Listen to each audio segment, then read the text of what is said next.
அனைவருக்கும் வணக்கம்.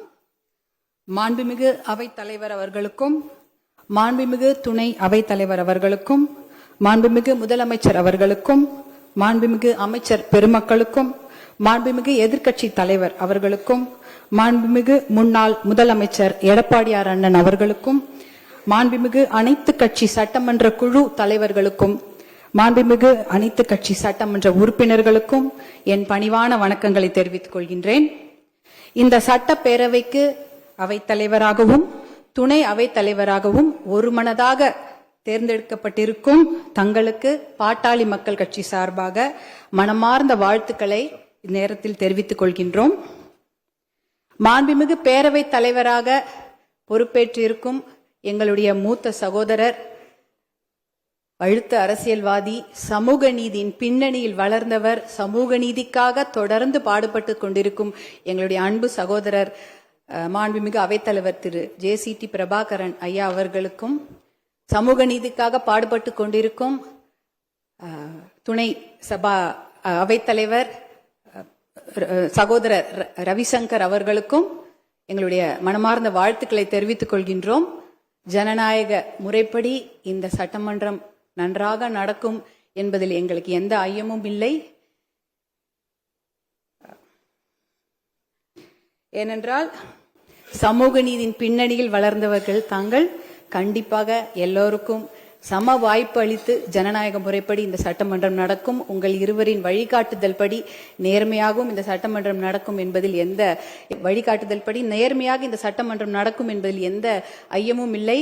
இந்த சட்டமன்றத்தில் பணியாற்றுவதற்கு எங்களுக்கு மிகுந்த பெருமையாகவும் அது எங்களுடைய பாக்கியமாகவும் வரமாகவும் நாங்கள் கருதுகின்றோம். மூதறிஞர் ராஜாஜி, ஓமந்தூர் ராமசாமி ரெட்டியார், கர்ம வீரர் காமராஜர், பேரறிஞர் அண்ணா, முத்தமிழ் அறிஞர் கலைஞர், புரட்சி தலைவர் MGR அவர்கள், புரட்சி தலைவி ஜெயலலிதா அம்மையார் அவர்கள் அலங்கரித்த இந்த பெருமைமிகு தமிழ்நாடு சட்டப்பேரவையில் 3 முறை சட்டமன்ற உறுப்பினராக பணியாற்றியவர் என்னுடைய தாய் வழி தாத்தா, திருத்தணியை மீட்ட தளபதி திரு K விநாயகம் அவர்கள். திருத்தணி ஆந்திர பிரதேசத்துடன் சென்றபோது அதை போராடி மீட்டு கொடுத்த மொழி போராட்ட தியாகி அவர்.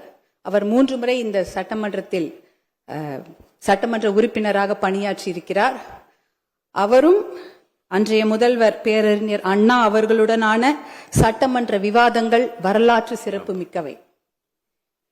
ஒருமுறை honourable chief minister, your days or numbered என்று என்னுடைய தாத்தா சிம்மக்குரல் தளபதி K விநாயகம் அவர்கள் முழங்கி இருக்கின்றார்.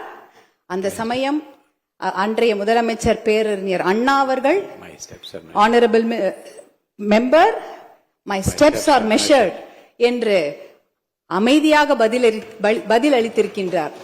அப்படிப்பட்ட ஆரோக்கியமான விவாதங்கள் நடைபெற்ற பெருமைமிகு சட்டமன்றம் நம் தமிழ்நாடு சட்டமன்றம். அப்படிப்பட்ட ஆரோக்கியமான விவாதங்கள் இங்கிலாந்து பாராளுமன்றத்தில் தான் நடந்திருக்கின்றன. அப்படிப்பட்ட ஆரோக்கியமான விவாதங்களும் அரசியல் நேர்மையும் நடந்த சட்டமன்றம் இது தமிழ்நாடு சட்டமன்றம். அப்படிப்பட்ட சட்டமன்றத்தில்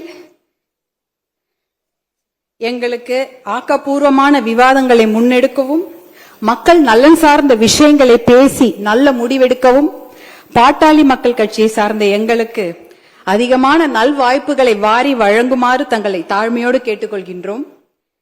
மக்களால் தேர்ந்தெடுக்கப்பட்ட மக்கள் பணியாளர்களான நாங்கள் இந்த மாண்புமிகு அவையில் பேசுவதற்கும் பணியாற்றுவதற்கும் எங்களுக்கு வாய்ப்பளித்த எங்களுடைய பாட்டாளி மக்கள் கட்சி நிறுவனர், சமூக நீதி போராளி மருத்துவர் ஐயா அவர்களுக்கும், பாட்டாளி மக்கள் கட்சியின் தலைவர், முன்னாள் இந்திய சுகாதாரத்துறை அமைச்சர் மருத்துவர் அன்புமணி ராமதாஸ் அவர்களுக்கும் இந்த நேரத்தில் எங்கள் நன்றிகளை உரித்தாக்குகின்றோம்.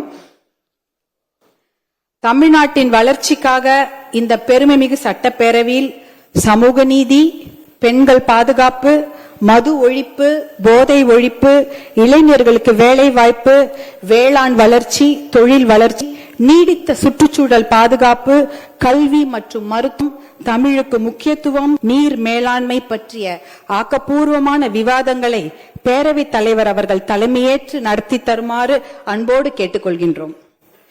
நான் முன்பே சொன்ன மாதிரி கேட்டுக்கொண்டிருந்தேன். பாட்டாளி மக்கள் கட்சிக்கு பேசுவதற்கு அதிகமான வாய்ப்புகளை அள்ளித்தருமாறு மீண்டும் ஒருமுறை கேட்டுக்கொள்கின்றோம். நிச்சயம் தாங்கள் அவ்வாறு நல் வாய்ப்புகளை தருவீர்கள் என்ற நம்பிக்கையோடு நன்றியோடு அமர்கின்றோம். நன்றி, வணக்கம்.